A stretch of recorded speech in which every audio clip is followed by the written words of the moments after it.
Hi, I'm Dr. Alicia Rosicki with AROSE eTherapy, and I'm here to talk to you today about my blog post, Professional Women Working 9 to 5, Tips for Managing Workplace Stress.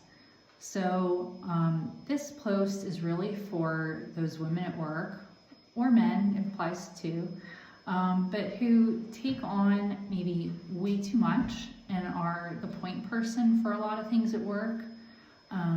The ones who take on all the tasks, say yes to everything, or are just competent and good at their jobs. And so they end up being the one that a lot of people like to go to get the right answers, to get things taken care of.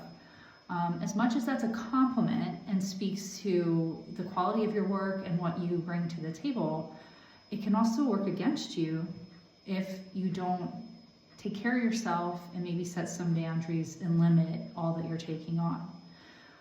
Plus, there's a good chance that if that's your personality type and that's the way you work at work, you may be doing that at home as well. And so there you are, doing all the things at work and all the things at home, and guess what? You're going to end up pretty burdened out. So I'm kind of pulling some ideas in this post from the movie 9 to 5, which is a personal favorite. Saw it in the theater as a kid. I have no idea how I remember it because I was quite young, but I don't know. I sure remembered it. And it's just one of those comedy classics, first off, but now having rewatched it in the last year or so, I'm kind of taken by some of the points they're making for women in the workplace, and things that they changed in the movie are amazing and could still apply today. We still need a lot of these changes in a lot of workplaces today. Definitely not condoning, the antics part of it. They obviously go a little overboard for comic effect, but don't go chaining your boss up in dog leashes from the ceiling and all that jazz. But there are other things they did that were just really important and highlighted what's necessary in the workplace to help manage stress. So number one would be creating a comfortable and homey environment. So, Dolly came in, was encouraging plants, photos, if you can see, family photos up there, personal effects. I got my bobblehead, I think it's Andy Pettit. Having these personal effects can really make a difference. It just makes your environment feel cozy, homey.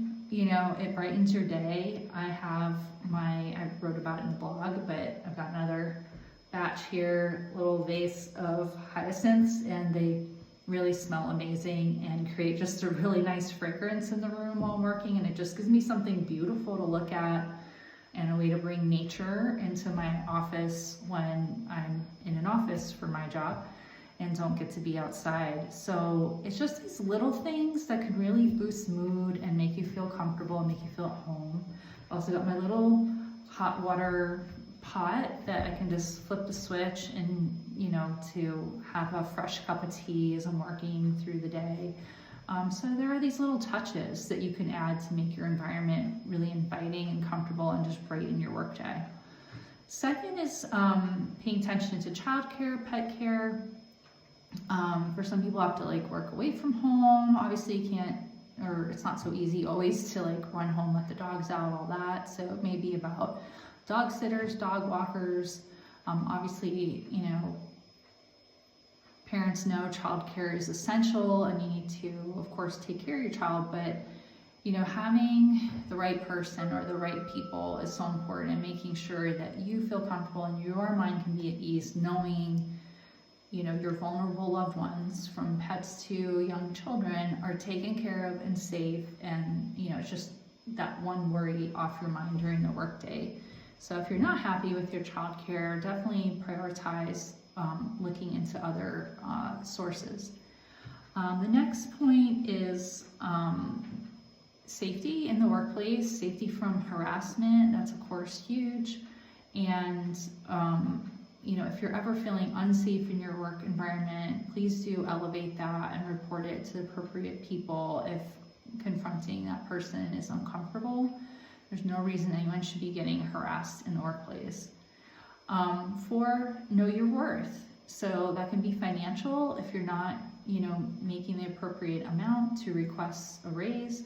It could be maybe you've been given a job title that's beneath you, or you're getting tasks at work, but they're beneath what you can do. It's okay to stand up and ask for what you need. Last point is vacation time. Make sure you get enough and make sure you take it. I talk to so many people who tell me they have built up this vacation time and don't go and feel obligated, and for what? For what? It is there for you and you ought to take it. So these are just 5 simple tips from 9 to 5. So think about what I've shared here today, read the blog, and consider what is one strategy you can implement today. Take care.